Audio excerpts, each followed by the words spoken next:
Most of us don't struggle to find peace. We struggle to slow down long enough to feel it. In this conversation with Melissa Wood, we explore what it actually takes to stay grounded when life doesn't slow down and why so many of us feel disconnected even when everything looks fine. I shared the practices that keep me centered and what we need to let go of to actually feel calm. If you've been feeling overwhelmed, you don't want to miss this conversation. We live in such a chaotic world and there's just this buzz of energy going on. I mean, I live in New York City and you can hear, sirens constantly. So to be able to drop into yourself it's the reason I know I'm here and the reason that I've been able to build and blossom in the way that I have. And I think the more that I've gotten to know about you and your story, I feel that is the one thing in people that they struggle with the most. They battle with is finding this inner peace within themselves. And I'd love to know where the seed of this all really came from for you. If you ask me about inner peace, my honest answer is my mom. And I really believe that a mother's love can be the greatest shield to all of the challenges, stresses, pains, and pressures that a kid can go through growing up. And so my childhood was not easy by any means, but I feel like my mother's love was this protective shield that when I look back on it, I think, how do I not have any cuts on me? And how do I not have any scars? And where are my battle wounds? And the beautiful part of that is you realize your mother's love protected you, but then you also realize that maybe your mum took some of those wounds for you. Mm. And that's the hardest part, because as you grow up and you want the people around you to also feel peace and also feel love and also feel joy that they helped you have, you realize you can't always control that. Mm. And so the seed of peace for me is definitely my mother's love. I think everything that's good about me is because of how my mom raised me. And all the credit goes to her because, she loves me more than anything in the world. And I still feel it today. I love your mom, your love for your mother. It's so real. And as a mother myself, I'm that is, I think when people are what is your greatest wish in life? It's to have my children talk about me the way you talk about your mother and your parents. It's just, I think when you look at just what's the point of it all, Yeah. And to have the people that we're literally bringing into this world to feel that, because I didn't feel that. I hope and I pray that everyone feels what you felt. And I know that's why I feel so much passion about the way that I parent, because I want to break a cycle. I have broken a cycle. And in your home, was your mom a meditator? Was she where did all of this grounded mama bear energy come from her? You know what? She was the hardest worker I knew. And so she woke up earlier than us. She'd do her prayers in the morning. But at that time, spirituality and religion to me were very ritualistic in how it was practiced at home. We did it on a particular day. It didn't have meaning. It didn't necessarily have a spirit.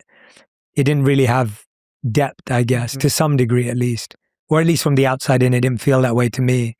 But I think for me, I just saw my mom working hard. I saw her making a fresh breakfast, lunch, and dinner for my sister every day, dropping us to school, picking us up from school, going back out to work, coming back home. She was the breadwinner of the family. She did everything. Mm-hmm. And to be honest, I think that's where I get my work ethic from, is watching my mom just work so hard. at life when it wasn't really handing her out any favors, or it wasn't giving her the best opportunities, or it wasn't like things were lining up for her. But I don't remember hearing her complain. I don't remember her making a big deal out of it. Just remember her getting on with it.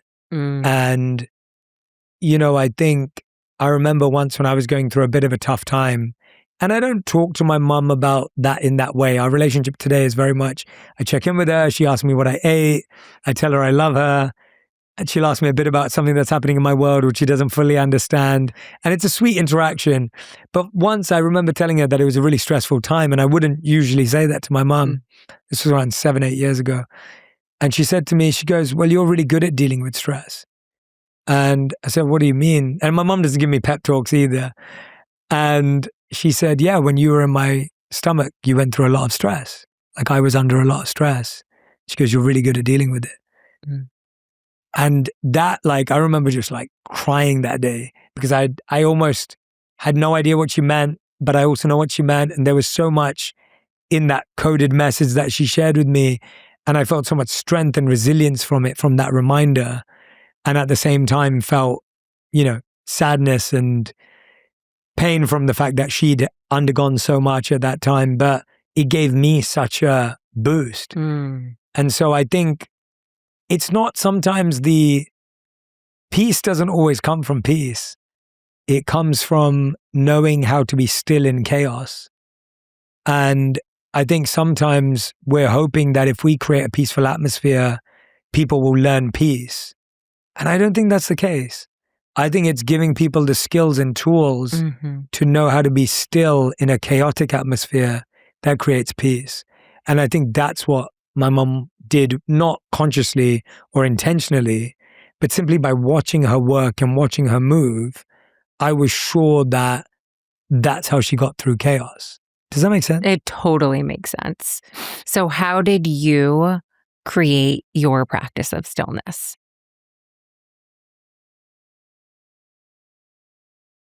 And I want to know what it looks like. Yeah. Like the real ins. Yeah. I really believe that my practice of stillness came from, in the beginning, listening to my inner voice. And I probably started listening to my inner voice when I was around 14 years old. And I remember that very strongly because there were expectations from my parents, from family, and I disagreed with them, or my inner voice did. And I was strong enough and courageous enough at the time to stand up for them. And I felt that's what stillness really was. Stillness was the ability to say, this is where I stand. This is how I feel. This is what's important to me. This is what I value. That's real stillness. There's the external stillness of what we think of a calm ocean or a calm lake. But to me, real stillness is I'm immovable in my spirit and immovable in my conviction. That's real stillness. I stand up for something. There's a beautiful quote from Martin Luther King where he said that if you can't stand for something, you'll fall for anything. And so stillness to me is that ability to say, I'm here. And at that time, it wasn't serious. It was me telling my parents I didn't want to study sciences. Yeah. And, you're arguing over what you're going to focus on at school. It wasn't deep, but it was the seed of learning how to be still. That gave me chills. Right? I've never really thought about it in that exact way, but that is exactly what it is. It's standing so strong in who you are and what you believe. And regardless of all of the stuff and the opinion shopping, it's when I think of it, it's like being with self. And it doesn't mean that it needs to be quiet or anything. It's actually really going inside to the depths of your soul, which I know you can literally do anywhere. I do it, on a park bench, in an Uber, on an airplane. When you learn how to do that, it's something that it just sharpens these intuitive tools within yourself, and you can tap in. Right before I did it, I'm just okay, just do it, go in. it is something that we all have the ability to do. Absolutely. Yeah. It's not, and it's when you first start listening to that voice, it's going to be really quiet. It's going to be really soft because it's been ignored for so long. It's been shunned and put aside. And then it gains confidence. And then it gets stronger and it gets louder and it gets more courageous and it gets more powerful. And so when you first start listening to that voice, which is what makes you immovable, in the beginning, it may be a bit shaky. The voice might even be a bit shaky, but it will gain strength as you listen to it and as you follow it. And I think for me now, my practice means being able to reconnect with that voice in and amongst all that noise. And I think it's about giving that voice a personality, a character, a name, a identity that makes it easier for you to recognize it. Because as you get older, there's more voices. There's your voice that is true to you, but that's buried in the voices of everyone's expectations. And that's buried in the voices of society. And then that's buried in the voices of social media. And then that's buried in the voice of your boss, your team, your friends, whatever it may be. So your voice that you're saying gives you stillness is clouded by all of this noise. And so hearing it and identifying it becomes the biggest challenge. And so for me, I usually know that it's my voice because, and this is true for me and it may not be true for others, and you've got to find the characteristics that are true for you. For me, usually no one agrees with me. And that makes me go, yeah, I know my voice. Because no one really agrees with me. Me too. Yeah, right? And it's like, no one agrees with me. Most people are probably going to think I'm crazy or don't really vibe with it. And I'm probably going to have to go against the grain. There's going to be some resistance. That's what I found with mine. 100%. Other people will say, oh, I feel lots of flow and I feel lots of opening doors. Mine's the opposite. I've always felt that my voice means I'm now going to have to break down doors and fight my way there. And that's just what's worked for me. And I'm just more prepared for it now because I've done it so many times. And I mean, we can talk more about, and I'm happy to talk more about more of the stillness that we'd assume is stillness too, if that's important. Well, we can definitely do that. Yeah. I mean, it's all so important. I love just, my favorite thing about having a conversation with anyone who just has mastered the mind and continues to be on this quest, right? Because you can master the mind one day and then you wake up and you're like, and sis, you got to get back to work. It's like this never ending. And I will honestly tell you, here in my 40s, I'm like, is there ever going to be a day where I just wake up and it's like, you know what? You can just skip this day. For me, I can't. Yeah. I have to continue to quite literally like go to work inside myself because it has opened up a world beyond anything that I thought could have ever happened for me. And with knowing that it's shifted and changed everything inside of me, and to be able to experience what it shifted in other people, I'm like, this is my work. And it's what has created other beautiful things in my life, but there's actually nothing more important in any day to me. And I really mean this. And I'm a mom and I'm a wife, but I can tell you that taking care of my mind first comes before anything else. And if I don't, things are just different. I'm just more reactive. I'm not who I know my like purest, highest self to be. And it's just this, it's this never ending, like beautiful journey of literally opening my eyes every day and realizing that even when I don't want to do it, How did you do that when there's such a societal conditioning for women, especially to forego their own needs for the family, children, partner? I feel so many women feel that. And then it comes with the guilt of, I'm putting myself first.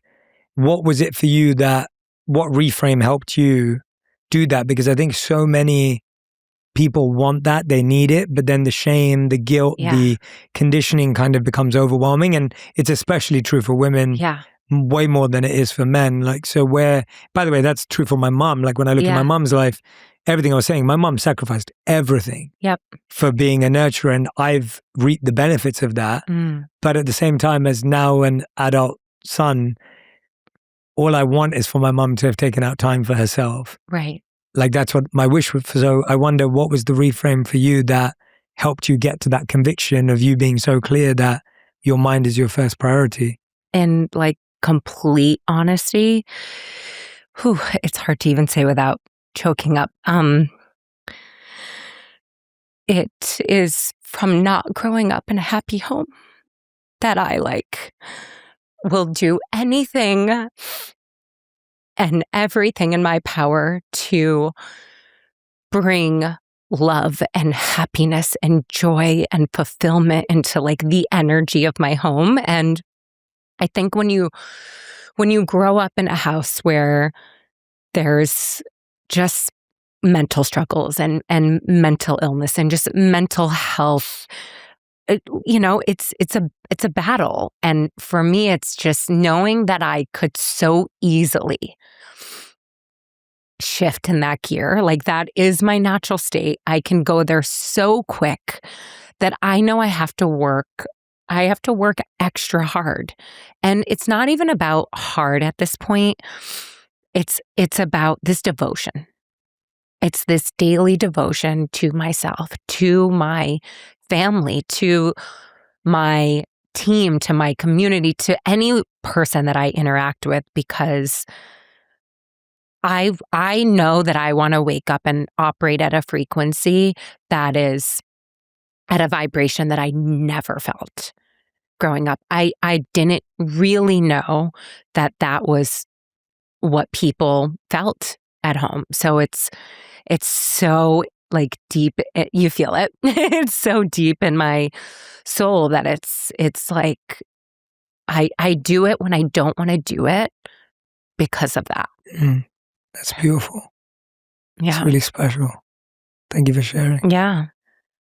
So what does your practice look like? Because you're so wise, and it's easy to look at someone like yourself and just think oh, you have it all. Look what you've built. You're the top health and wellness podcast in the world.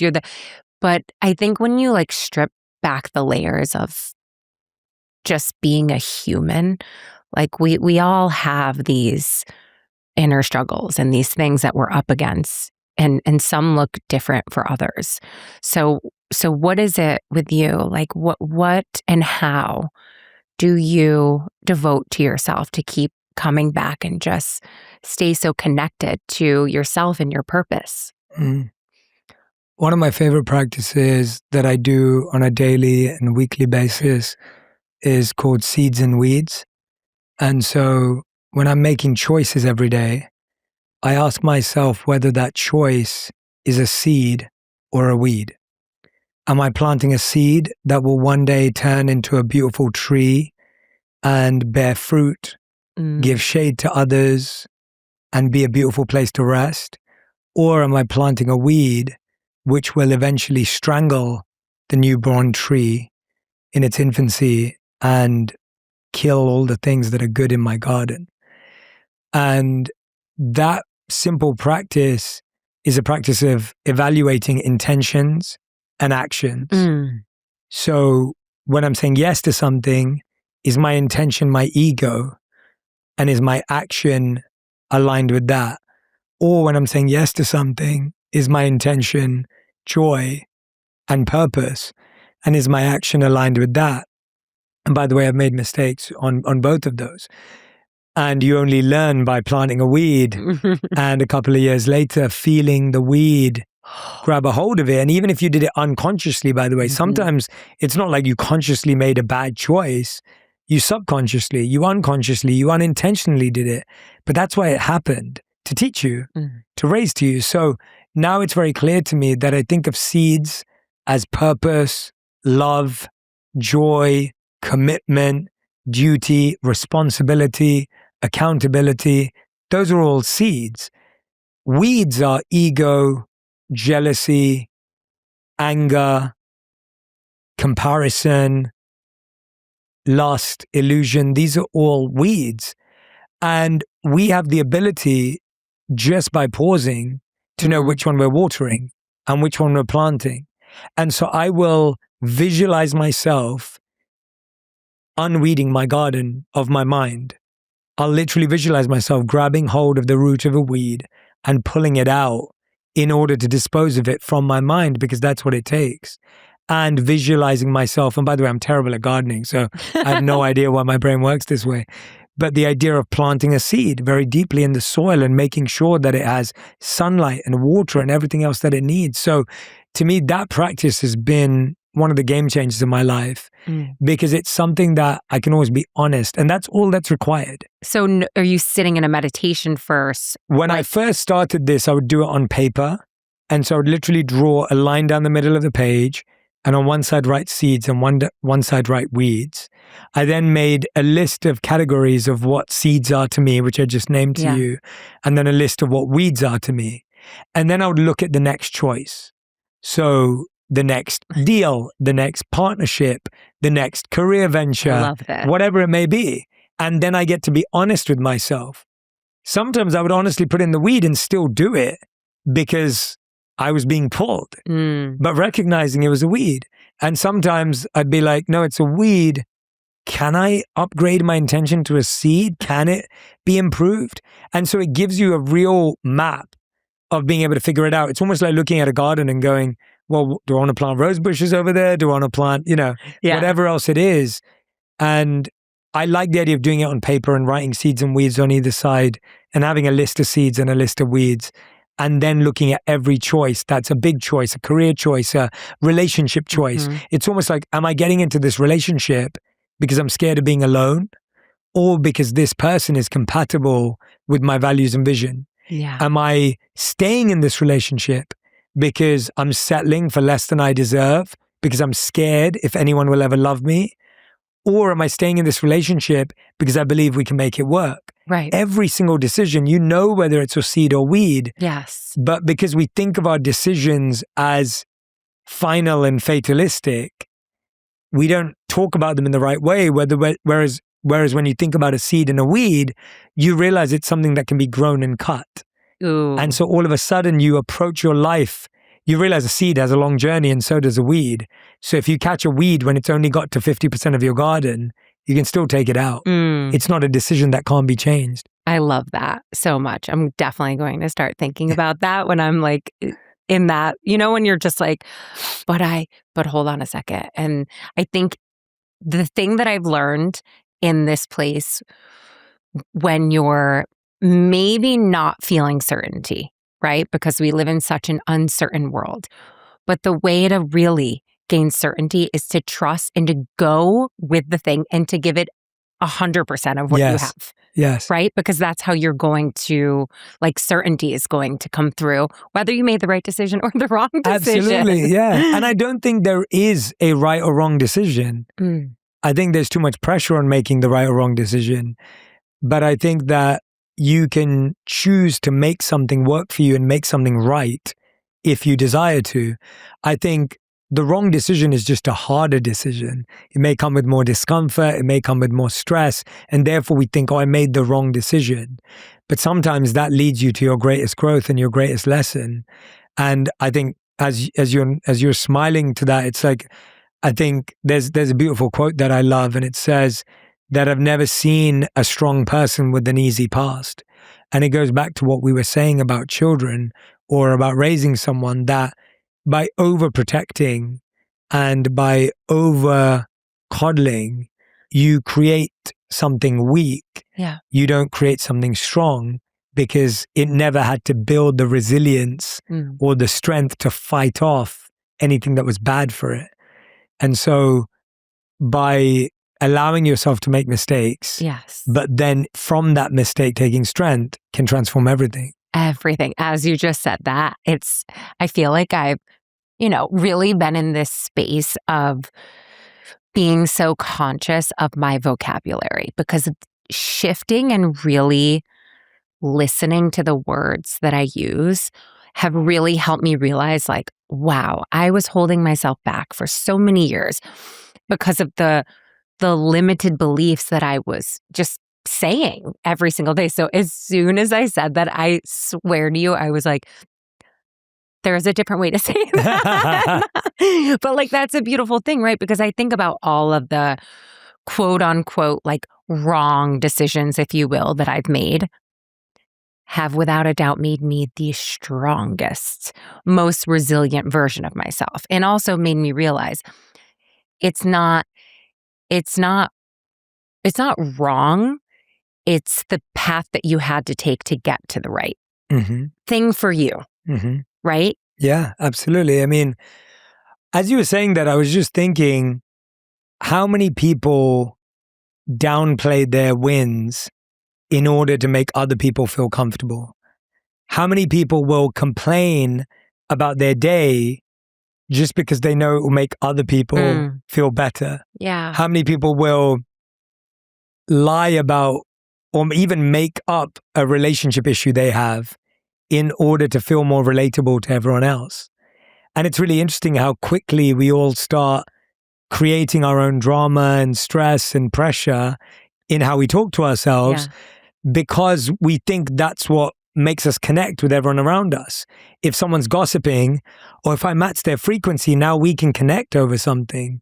If someone's talking bad about someone, if I join in, now we can connect about something. And we all do it. I do it too. Totally. But it's what you're saying. It's like, wait a minute, are we raising our frequency? Or are we lowering it? And to me, that goes back to making a choice, because every time you lower your frequency, that becomes your frequency. You become more like what you critique. You become more like what you compare. You become more like what you complain about. And all of a sudden you realize you're becoming all the things you didn't want to be. Yeah. And it is all about how we talk to ourselves. I think how we talk to ourselves and how we talk to people we love. Yes. Oh, that's a big one. Yeah. Being able to recognize the words that you use to the person that is the closest to you. I mean, I feel like that has been one of my biggest awakenings this year too, that, you know, when I'm like in my zone or just like meditating, that's like one thing for me. Like when it's very verbally communicated in my home because everyone wants mom to meditate because when mom walks in, they're like that. My children, I mean, my husband's like, you didn't meditate yet. And listen, I know people are like, but shouldn't it completely like change the person that you are? Yes, actually, trust me, you want this. Yeah. So it's a known thing. And I can feel myself if Noah interrupts me, I'm just like the fire, but I'm just softening those edges and learning that like there's a way to not be so snappy.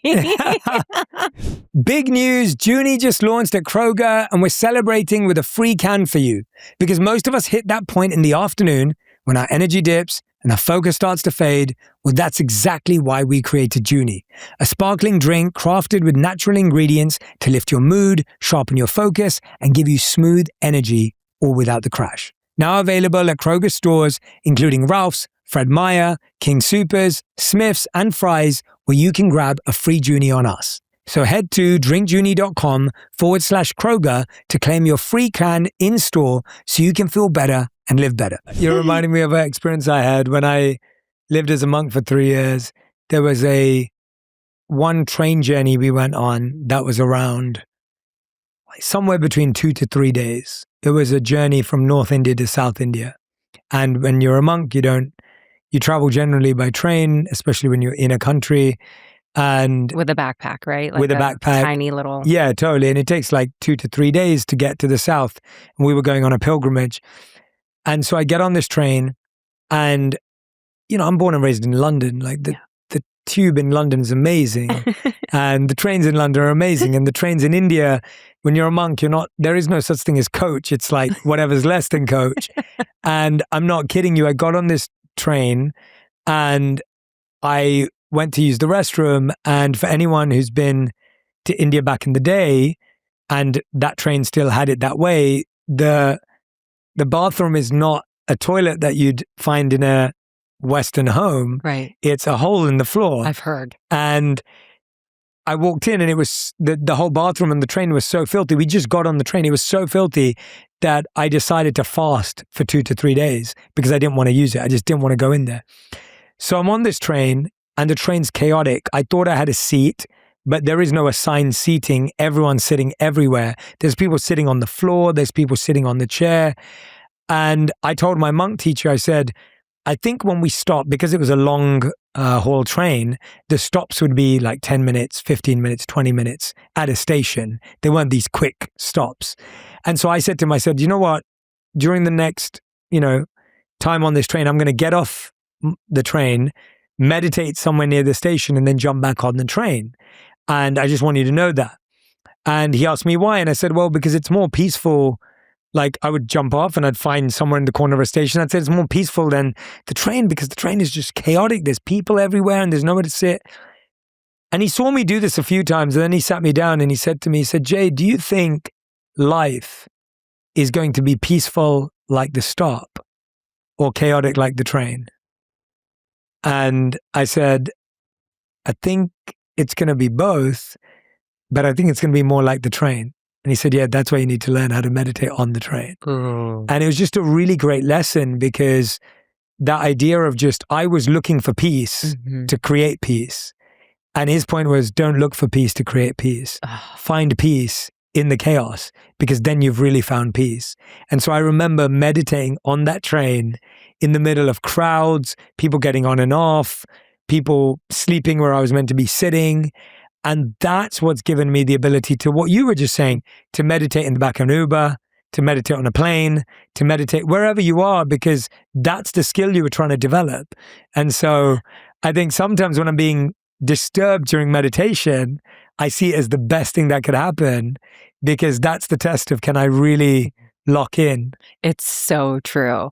And when you're like real, every time I meditate, I'm not transcending energy, but sometimes you really are. And I specifically in that very moment was, but I chose to see what my husband needed. And I really, it's such a vivid moment because I saw a version of myself that I've created show up in a way that I've always wanted to. And it was so subtle, but I do think in relationships, especially, these are the things that keep you together. Yeah. Respectfully talking to your partner. And, I feel like there's I want to go in two directions with you right now because I'm like, okay, I want to think more like a monk, but how does a monk meditate? Is it TM? Tell me exactly how do you meditate? Yeah. So I have 3 meditation practices. Okay. You'll be aware of some of them or maybe all of them. The first is breath work. Yes. And I think you and your audience and community will know so much about this. And it's as simple as that. For me, breath work is how I start my day because to me, breath is at the core of everything. I remember when I was at my first day of being a monk and I was watching a young monk teach these children monks how to do something at their first day of school. So I went and watched and I asked him what he was teaching them. And he said, I was teaching them how to breathe. And he said, what did you learn on your first day of school? And I said, 1, 2, 3, ABC, I don't know. And he said, well, here we teach them how to breathe because we believe that the only thing that stays with you from the moment you're born to the moment you die is your breath. And he said, your breath is connected to every emotion you experience in life. So what changes when you're happy? Your breath. What changes when you're sad? Your breath. What changes when you're joyful? Your breath. What changes when you're crying? Your breath. And he said, every emotion under the sun is connected to your breath. So if you learn to navigate your breath, you'll know how to navigate life. He was 10 years old. And I couldn't believe just how powerful it was. And so to me, our day is dictated by the quality of our breath. And for anyone who works out, if you're breathing right, you can lift heavier, you can push harder. If you cold plunge, you can stay in there longer. You can deal with so much. Your body can push its limits if you're breathing properly. The athletes that we all admire can push themselves because they're breathing properly. The musicians who sing at the top of their lungs or play wind instruments beautifully can do that because they're breathing properly. Your breath, whether you look at it through science or spirituality, is deeply connected to human performance. If you're out of energy, you can change it with your breath. So true. Right? You can transform everything. Everything. And so to me, starting your day with breath work is life-changing. And whatever practice you do, for me, it's usually aligning my breath and my body. So it's breathing in. Can we do it? Yeah, absolutely. Oh, I'd love to. I Yeah, just for literally sure. felt it. Of course, let's do it. I love it. Yeah, absolutely. Okay. So, and I'm always being careful because I don't like to tell people something they already know and doing and stuff. So I'm just being mindful. I just love it.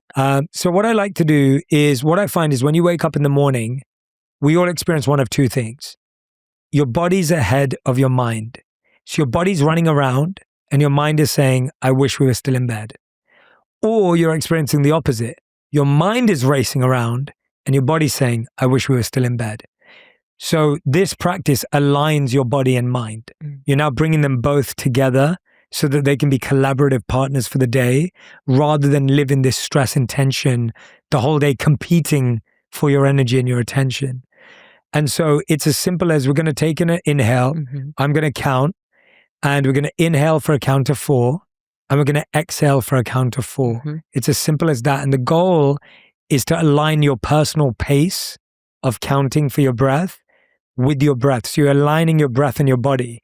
You're breathing in at the same pace as you're counting in your mind. So breathe in for a count of 4. And out for 4.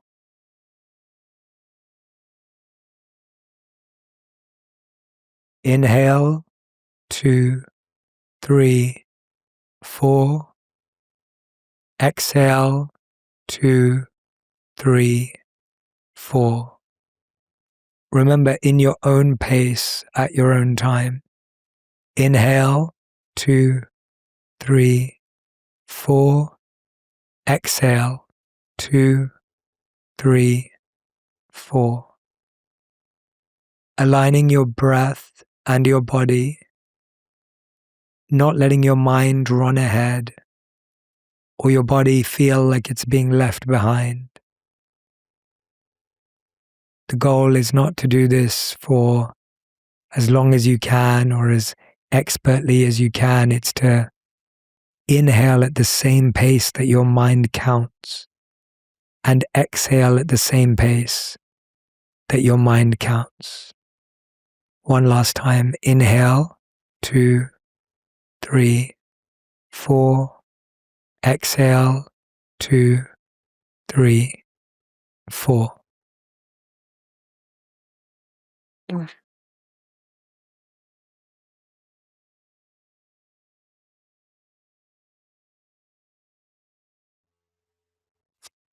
so that simple practice is how I like to start my day, because your body and mind are competing all day. Your body's saying, I wish we were still in bed. Your mind's saying, I wish we were doing more. I wish we were more productive. Your body's saying, I wish I had more energy. So you're constantly living in this inside your head where there's this competition. And here you're just saying, hey, I see you both. Yeah. I feel you both. I love how you align the two like that. Because I love I do, and I share so many different versions, but the way that you, as soon as you said, aligning and not letting the pace of your breath, let your body be with it, you could feel an immediate, just alignment. Yeah. If you think about anxiety in your mind, what happens? Your breath gets shallower and it gets faster. So that means your mind is directly connected to your body. Now what's happening is your mind is moving fast. It's forcing your body to move fast. But that's not helping your body, because we know shallow and fast breathing is not ideal. Yeah. So now we're trying to deepen our breath. We're trying to slow it down. And so when we're trying to bring both into alignment, you end up being able to do that as your day shifts and changes. So if there's anxiety, there's stress, you're able to remember, oh, wait a minute, I just need to bring them both back into alignment at a slower pace. That's actually going to help me. And so I love that. It changes everything. Yeah. I mean, it's changed my life It's just like the one practice. And I've been really deepening my nasal breathing. Mm-hmm. So I used to, and I still do a lot of breath work with, in through the nose, out through the mouth, or just many different cycles and series of breath work. But I find that almost like the softer, just like deep, long, slow inhale through your nose, and then that slow, long, deep exhale out through my nose. Wow. Like just like the subtlety Absolutely. of just like dropping in The deeper and like diaphragm, yeah. really breathing into all of your diaphragm. Yes. It's like, Yeah, and sometimes if it helps people, I always say put your left palm on your stomach, and when you breathe in, feel your stomach come out, and when you breathe out, feel your stomach go in. mhm. That's how you know that you're doing it right, if there is a right, and that definitely helps for sure. It does. Because we're all breathing up here in our chest and our heart. Yeah. There's only so much you can breathe in when you're using that part of your body. So I'll usually start with that. The second form of meditation that I love is visualization. And I practice this almost on a daily basis. And the reason this is so important to me is because I think today when we think about visualization, people think about visualizing the result or success or the podium or where we want to be. And those things are beautiful, but that's not what I'm doing. What I'm visualizing is the process to get there. So I'll visualize what I have in my day. So I knew I was going to see you today. I knew I was going to see a few other people today, and I'll visualize meeting that person. If I've seen them before, I'll visualize them in my mind's eye. If I've never seen them before, I'll visualize wherever I'm going a bit more generically. And I visualize how I want to show up. I don't visualize how successful it is. I don't visualize it being the best thing I've ever done. I visualize how I want to show up, what energy I want to walk in with. Because I find what you're doing is almost a dress rehearsal in your mind. But you don't get to do that in life. Life isn't a dress rehearsal. You have to live it in real time. It's always live. And when you're living always live, you can kind of just run from one thing to the next. So when I visualize my day, I get to already live there with that person the way I want to. So when I walk through that door, I'm living in that space. So I've had the time to rehearse. I've had the time to prepare myself. I've had the time to prime myself, to set my intention of who I want to be and how I want to show up. And now I don't leave a space thinking, I wish I said that. I wish I wasn't so rushed when I walked in. I wish all those regrets that we have, all those things we should have done, could have done, would have done, you've tested them out in your rehearsal. And you may not deliver them perfectly as you did in your rehearsal, but there's a presence, there's a priming. And I find that takes like 3 minutes to do, but it's one of my favorite things. I'll do it before I go on stage. I'll do it before an interview. I'll do it before a meeting. I'll do it before a presentation. So this is something I recommend everyone does. And you're just visualizing, where am I going to stand? How am I going to walk on? What do I want to be thinking about when I walk on? And I found this to be especially useful for things you find difficult. I remember a few years ago, a client of mine said to me, tomorrow we're going skydiving. And this was at a point in my life where I never, ever wanted to go skydiving. And I didn't want to look like a chicken. So I said, yes. I said, sure, we'll go skydiving tomorrow. I felt the peer pressure and I succumbed to it. And so that day I watched videos of people skydiving, and I watched on YouTube. Now you can search everything. So I'm watching people going up in the plane and jumping out. And every time in my visualization, I felt sick. I literally felt it in my stomach. I can't now. I'm literally. And I literally experienced it. And what I found is on the 7th time of visualizing it, I didn't feel sick again. And the next day when I went up in the plane and jumped on the plane, I didn't feel sick at all. Because you've primed your body through visualization to have that experience. When you look at the best athletes in the world, I had the honor of interviewing Lewis Hamilton, who drives a car at like 180 miles per hour or whatever it is. He visualizes the night before, not winning and being on the podium and lifting a trophy. He visualizes taking each turn. He visualizes how fast he's moving in that moment. He visualizes how it feels in his body when he takes a turn at a certain speed. He's not doing this. Now he has a simulator and things like that, but he's doing this with his eyes closed, for years while he's training. When you look at David Beckham, who scored so many iconic goals in his career, he would visualize kicking a ball in a specific way so that it curves in a perfect way so that it hits the top corner of the goal. He's not just visualizing winning the game, it's visualizing his process. And so I encourage people to visualize how you want to wake up. I often ask people, visualize and rehearse at 7 p.m. the night before how you want to wake up. So go through your morning. So imagine it's 7 a.m., 5 a.m., 6 a.m., whatever time you want to wake up. When you wake up, what do you want to feel when your feet hit the floor? Maybe your bedroom floor is too hard and you actually want a nice cushy rug to make you feel more comfortable. Maybe you want your slippers right there. Maybe when you walk outside, you actually going to, every day you convince yourself not to work out because your workout clothes are not already ready. Your sneakers are not already ready, placed at the door that you're going to go out to the gym. If you rehearsed that before in your visualization in the night before, or even a week before, you're now primed to know how your mind's going to trip you up at every step. Oh, I'm so here right now. Yeah, so you can use it for anything. So I'll do that with clients. I'll literally walk through their morning routine with them at night or the day before or the week before and go, what are you going to wish was there? What is your mind going to say when you're in the bathroom brushing your teeth? Let's write a Post-it note that tells you the exact opposite so that you can prime your mind for it, because we can train our mind. Oh, absolutely. Yeah. I was so what you just did for me, because we all have our process, right? Yeah. And I think this is the beauty of these moments, to be able to connect with people who just make you think differently. That's what I think life is all about. And surrounding yourself with someone who just gives you that, you just gave me so much inspiration for even just before the podcast. I think before speaking is a big one. Mm-hmm. I always say a prayer and I get really, really grounded in myself. And I find that helps me move with love. It helps me move literally with my heart. Mm-hmm.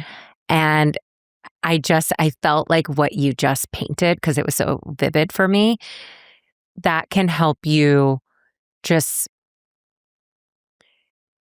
set it up in a way where you don't have to be so scared of it. Yeah. Because waking up that's a big thing for people.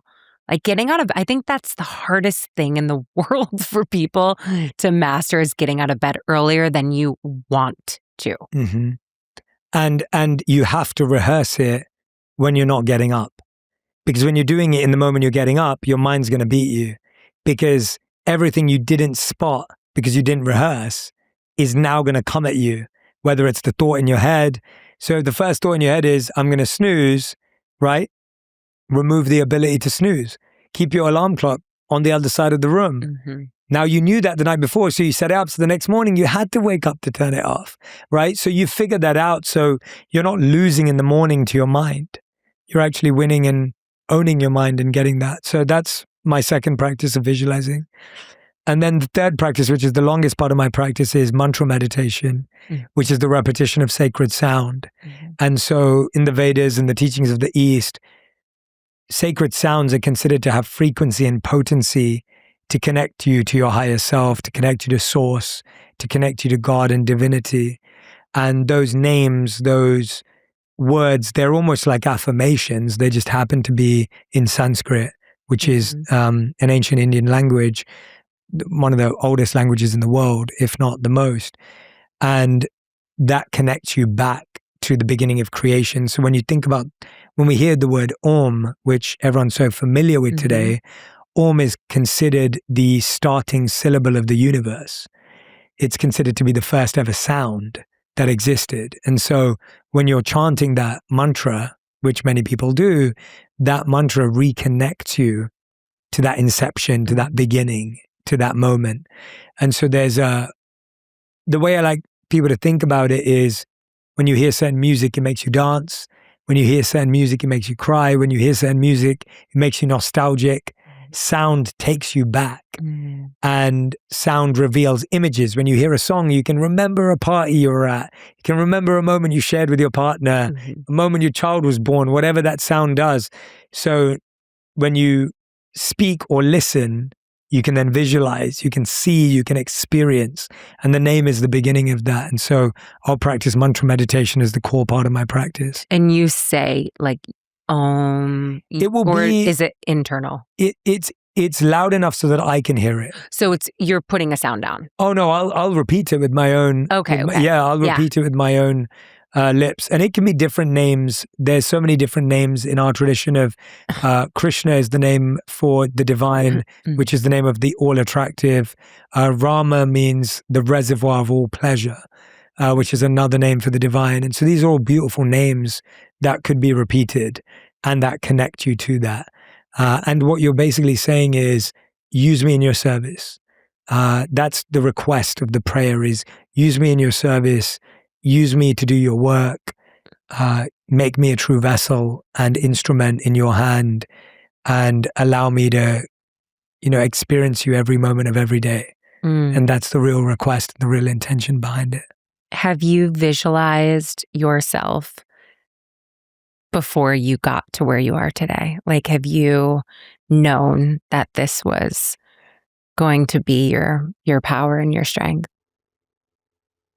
I hope this helps when I say it to people, because I don't think I've had different moments in my life where I had different dreams, but I don't think I ever believed it was possible. And what I'm living today is so far beyond my imagination, is what made me realize that there is a far greater plan for each of us than we even know. And you think your plan is good. And that's your biggest mistake. Our biggest mistake is that we think our plan is good. And so we hold on tightly to our plan.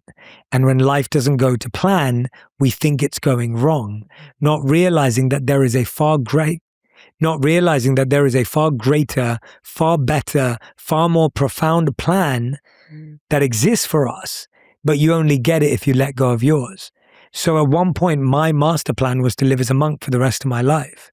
And when I left, it was the most embarrassing, humiliating, challenging thing that I had been through for myself. Why? Because I had told my family that this is what I was going to do for the rest of my life. And my family had warned me and said, when you leave, no one's going to give you a job.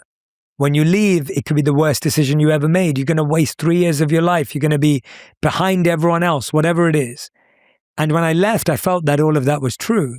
When I left, I was rejected from 40 companies. No one would give me an interview, let alone a job, because surprise, surprise, who wants to hire a former monk? Like, what are your transferable skills? God, I do. Like sitting still or being silent? If I would Email love me. to, I would love to come and work with you. But that wasn't an option. Like, companies in 2013 were not thinking about this. So when I came out, it almost felt that everything those people said when I went in was true. And I had to sit with that and reconfigure that. And so I hope it helps people to realize that I didn't have this vision for myself. So even if you don't have a vision for your greatest self right now, it doesn't mean it's not possible. And I don't want you to think you have to dream big or think big in order to kick it off. I would actually suggest you to start it small. When I started this, I was grateful if 2 people showed up. And that's what it was like for many, many years. When I did my first ever talk, 0 people showed up.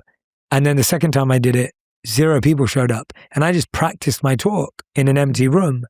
And then the third time I did it, 2 people showed up. And then the fourth time was 10. And for years of my life, 10 years before I ever made a video, the largest audience I potentially had was, if I was lucky, 100. And that was incredible to me. That was mind-blowing. Like, that was so special. It wasn't this feeling of, 100's not enough. And I think that's kind of where we've got to now, where you're so overexposed to these numbers of million and billion and, tens of millions of views and tens of millions of downloads that you don't even have the opportunity to be grateful for 10 views. I come from a time when I was just grateful if 1 person turned up. And I think that's what the universe reciprocates with, that when you're grateful that 1 person turns up, you get the opportunity to serve 100. You get the opportunity to serve 1,000,000. But if you're constantly living in my vision's bigger, I want more for myself, I'm not convinced that that leads to a happier, more fulfilled journey. It may lead to success, but even today when I'm speaking to large groups of people, I'll often just remember speaking to a group of 3 people in a room, because that's how I want it to feel. Even if it isn't my reality anymore, I want everyone in that room to feel I'm looking right at them and I'm there with them because I am. And I could do that in a room of 3. And so I have to recreate that for myself. It's so powerful. When I started, it was in my living room on my phone. And to this day, every single time I film anything, I still feel that that's where I am. And like, I'm still connecting to like, I love that. smaller community at that time. Because I think when you move through life from this true state of appreciation and gratitude for like what it is right now, the abundance that comes, and I mean, clearly, right? It's like looking at what you're doing in the world, the guests who you have had these incredible conversations with, it's like, I would wonder, I'm like, what is your deepest desire? Like, what is something that in this moment in your life right now is bringing you the most fulfillment? My deepest desire genuinely is to use up everything that I've been given in the service of others. Like if I could just completely run dry and empty and leave it all, that would be perfect. And that if I could use every gift that I've been given in the service of others, that would be my deepest joy, because I feel like I've been given so much. I'm so fortunate. And I feel a responsibility with that, but I feel the need to reciprocate with that. And that isn't to say my life's been easy or it's been a straight path or any of that, for sure. But there's a feeling I have of, I have a lot to give, and I want to be able to give it all. And then what's bringing me the greatest joy right now, I mean, nothing brings me the greater joy than being with my wife. I love her. She's just I love her. I was ending with her. Yeah, my wife is like, she is joy. She's joy. She's joy personified. And so any moment I get to see her smile or get to hang out with her or get to just, be with her, that's like magic. And I'm lucky because, it's just, she's always like that. And she hates when I say that because she's like, I'm not always like that. I'm like, no, you are. To me, at least, I have more mood swings than you do. and she's just, she's just so steady in her joy. And she works for it. It's not, she has practices, she has habits, she has everything else. Like it's definitely comes from her amazing parents and upbringing and everything, but it also comes from her investment in wanting to do that. And so, anytime I'm with her, I feel it gives me the greatest joy. From a work point of view, I get the greatest joy from constantly trying to see what's possible. I live in this ultimate realm of possibility because I come from, as I said earlier, not believing anything was possible to now living like, well, let me see what's possible. And so I get the greatest joy from trying things that are so far out of my comfort zone, that are so far reaching, that are things that I only could have dreamt of once upon a time, or maybe wouldn't even have dreamt of. And now I'm like, well, it's all bonus world. Like when people say to me like, oh, aren't you happy with what you're doing? I'm like, yeah, I love what I'm doing, but there's more to give and there's more to experience and there's more to live. And so why not? And it's not safe, it's risky and everything else, but I love it. That's what life's for. Like it's fun. Yeah, it's fun. I love feeling nervous. I love feeling that. It's the best feeling in the world when you're like, I don't like, someone's like, but what if? And you're like, but why not? Why not? Let's just test it and try it. And you don't feel that at the start, and that's fine. Like at the start, you're just like, all right, I just need to start small and figure it out. But then once you've done that, I think you have to get to a point where you just go, well, now let's just give everything a go, That's, what beautiful answers. I love your wife. She is such a radiant being. I've never met her, but I know, I can't believe you guys would love each other. Love each other. Yeah, you guys would definitely love each other. Like I want we're you both to meet. Yeah, I want you both to meet each other and be friends. I think you'd be great friends. We need to. The last time she was here, we our schedules couldn't connect, but you'll make it happen. Yes, I will make it happen. But that's just so beautiful. I mean, it's at the end of the day, it's all about the love that we have in our life, and the love that we have to share, and the love that we have to give, and the love that we experience with the people closest to us. Mm-hmm. And I mean, you wrote an entire book on the lessons of love. Can you just give us, you've been with your wife for a long time. We've been together for 12 years and married for 9. It's a long time. Through marriage and just, I think the longevity of being with someone for it's like you literally marry so many different versions within those years. For sure. Right? I mean, my husband had no idea what he was getting himself into. None. I'm like, did you think? He's like, no. He's like, I knew there was greatness, but I didn't know it was going to be this great. Yeah. It's a beautiful thing. Yeah. Like, how do you stay so connected with your wife? This is reciprocal and mutual, and that's why it's so powerful. The first is, when you love someone, and if someone loves you, they never use your wounds against you. So they never use your vulnerability as a weapon. So if you've opened up to them, they don't use that to shut you down. If you've shared a deep part of yourself, they don't expose it in a shallow way. If you've shared your heart, they don't treat it harshly. If someone loves you, they say to you, I know you told me this was sacred, and so I'll hold it gently. And when I think about my wife, I can't think of a moment where I felt judged by my wife. And that is so freeing. It is the most freeing thing in the world, because I think everyone in the world is judging you constantly. And to not have that at home, that doesn't mean she doesn't want me to be better sometimes or whatever. It doesn't mean she doesn't want me to be better at things, or doesn't want me to improve, or doesn't challenge me. Yeah. She does all of those things. And she checks me, she humbles me. She does all of those things. I can see her doing that. Yeah, for sure. She roasts me. I mean, if anyone, I've ever seen any of mine and my wife's stuff, love her roasting. Everyone knows she is not scared to do any of that. But I never feel judged by her. Yeah, that's different. And it's different. It's different. Judged means, I want to change this about you. I want to control this about you. I really dislike this about you. And it's a pressure that we carry in our relationships that pushes someone away, doesn't bring them closer. So that's been a big one for me. I've always felt that, and then by the way, it's the same for her. I don't judge her either. Yeah. Another thing that's been really beautiful that leads on from that is, if someone loves you, they won't try to change you. They accept everything that you bring.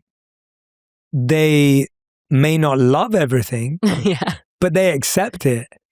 And what they really try and do is they really try and understand how that makes you you. So I'll give an example. If I was less ambitious, I think I'd be less attractive to my wife, because she married me because that's who I was. That's my drive. Now, I'm not saying she's attracted to my ambition, but she's attracted to a version of me where ambition is core to who I am. So even if that's not what she's attracted to, that makes me who I am. And when I think about my wife, family and connection for her are what makes her who she is. And so in the first few years of our marriage, and even now, my wife will take any opportunity she can to fly back to London to be with her family. And I know that's her number one priority. And I don't want to change that. I don't want to compete with that. I don't want to compare that to something else, because that's what makes her who she is. And I think often in relationships, we take away what makes our partner the person we first fell in love with. We want to change the very thing that made them attractive to us in the first place. It's like if someone was with you and was like, I don't want you to do all this meditation stuff anymore. It's just woo-woo. Like, it doesn't make sense to me. It's like, well, wait a minute. Like, that's who I am. Right? Sorry, what was that? I'd be like, yeah, peace. Yeah, exactly. Because that's who you are. Yeah. But if someone just suddenly sprung that on you because they're like, well, now I'm just tired of hearing about it and it's not enough. And I think everyone's experienced that version of that, where a part of their identity was being questioned or taken away as opposed to being thought about. And I think people go through this with their careers, where you married someone who was a full-on career person. That's who they are. Yeah. They're not suddenly just going to slow down and shift all their priorities. And if you want that, then you can't have the other part of it too. That's who they are. And so I think a lot of the time we get into relationships wanting to change our partners, and they get into a relationship with us never wanting us to change. I feel like right? that was me and Noah. It's like, they're like, please don't change. And you're like, please change. And then, and then you're like, wait a minute, like, why are you trying to change me? And they're like, why don't you want to change? You know, and it's, and the truth is you're never going to change anyone anyway. So why waste your time? Yeah. First of all, what you said, I was so deeply heartfelt about your wife. And I feel like with me making the like, I didn't even mean to like interrupt that moment because it was so beautiful. And you can really feel that when you're in a partnership with someone who has your full embrace, right? Now, on the flip, everything you just said has been me in every single relationship that I've been in. Even with my husband, I can own that.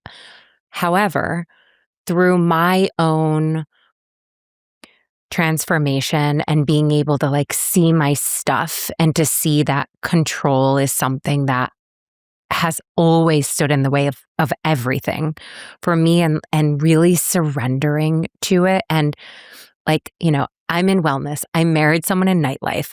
Like, you don't get more polar opposite than this, okay?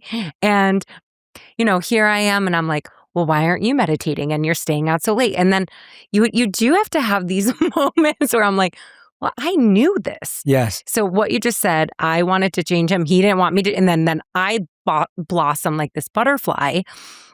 And I have gotten to this place where it's still a daily practice of not saying something in that moment, because what is it that I'm trying to say? Change the way in which, and I think and know that is why I've been with my husband for 15 years, because I've been able to recognize that for a good half of our, you know, partnership, I was very much fully thought that I could just get him in a meditation pose and like, this is going to be it. Now, the more that I let go and I don't nag and I don't passive aggressively say things, I used to be like that. Still, you know, we still work on the moments where it's coming out. He meditates. Totally. He's doing the things from his own free will. Mm-hmm. And I think that that's like the dance, right? Of being the embodiment of what you would love to see within others that you love. Totally. Right? When I met my wife has always had a great commitment to working out. And when we met, I was like, I'm mastering the mind. I don't really care about the body. and she's a dietitian, nutritionist, you know, Ayurvedic health counselor. Like she's totally about food, nutrients, body, like everything. And she never made me feel bad that I didn't work out. All I saw was someone who worked out 5 days a week, 7 days a week, committed to it, invested in her mental health. And it was just inspiring. And she also presented it to me in a way that would reach my goals. So she'd always say to me, she said, you really care about being efficient and effective and productive. She said, if you worked out, you'd be so much more productive. Your mind would be on another level. And I was like, yeah, I'm sold. Like if it can help me do that, then I'm in. Yeah. And so I started working out consistently because I could see why it helped me reach my goals, not her goals. And I think often when we're encouraging our partners to do something, we're like, well, if you meditated, you'd be calm like me. And they're like, well, you're not calm right now, so I don't even believe you. And I feel that happens a lot in personal growth and self-development, where people will say, oh, my partner doesn't meditate and they don't pray and they don't work out and they don't take care of their own health and they don't do all of this. And it's like, well, you just sound like you're complaining and nagging. And actually, if you just did it, and you did it committedly for yourself, that person is going to feel inspired like your husband is. Yeah. And I'm sure seeing him has inspired you in certain ways. To become a boss. Right, exactly, right? So you've seen that in him. And by the way, it's same for me and my wife as well. It's not just one way. This happens both ways. Right. And so I've become healthier because of my wife. I check every ingredient list because of my wife. I know so much about health that I didn't know because of my wife. I work out 5 times a week because of my wife. But she never had to force me to do it. And if she did, I probably would have been turned away because all of us have a little kid inside of us that doesn't want to do the thing we're told to do. So most of us are acting like parents. Our partners end up acting like kids. And now we're also playing that role. And by the way, what does that do? That takes the love, it takes the romance out, it takes the connection out, because now you're mirroring parent-child. Whereas if you just set the example, they get to either rise to that or they choose when they want to, and now you're partners. And so when you're mimicking parent-child, you're taking out romance, love, attraction, joy, all of the stuff that actually made you fall in love in the first place. Oh, it's so true. It's so good. It's real. And by the way, of course, like me and my wife are passive aggressive. Digs all like, oh, of course, we're real, we're human, but judgment I put at a very high. I feel like your partner has to be a safe place where they could be everything they need to be in front of you and with you. And again, not if it's exploitative, abusive, or of course, like those are very obvious boundaries, but I want to be able to admit my weaknesses to my wife and not feel judged for them. That. I need that. Like, who else am I going to go to? Yeah. If I can't go to you, where am I going to go? Then what are you doing? What are we doing? And I think that that's like just a life moment. To look at with everything that you're doing, by the way, with like where you're spending your time, what you're doing for your career. If you're not loving it and you're not feeling a way that you want to feel, like you visualize when you wake up in the morning, then what's the point? You know? And it comes with lots of hard conversations. I've always said to my wife that I never want to live a day without love. And so if she ever falls out of love with me, just tell me. Because I can't bear to live without love. It's just not what I've signed up for. I really believe I deserve love. I really believe I'm worthy of love. And it's something I want to have for the rest of my life. And I don't want to waste any time not feeling it. And it's hard. It's a hard conversation to have, but it's real. Yeah. Because that's what I want in life. It's almost like I wouldn't compromise on my career. I wouldn't compromise on that trajectory. I wouldn't compromise on anything in that space. So why are we doing it in love? It's like the deepest part of life. It's the meaning of it all. Yeah.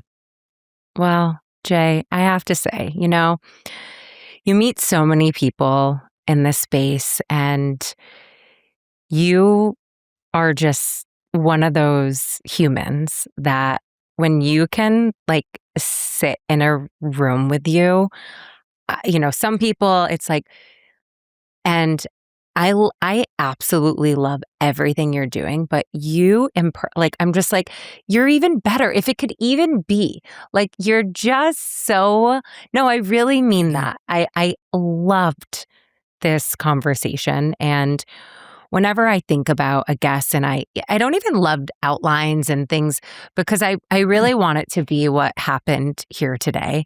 And I think it's just better than anything that I could have prepared for or planned. And you're just so pure. And I just loved this conversation. The same is true for you.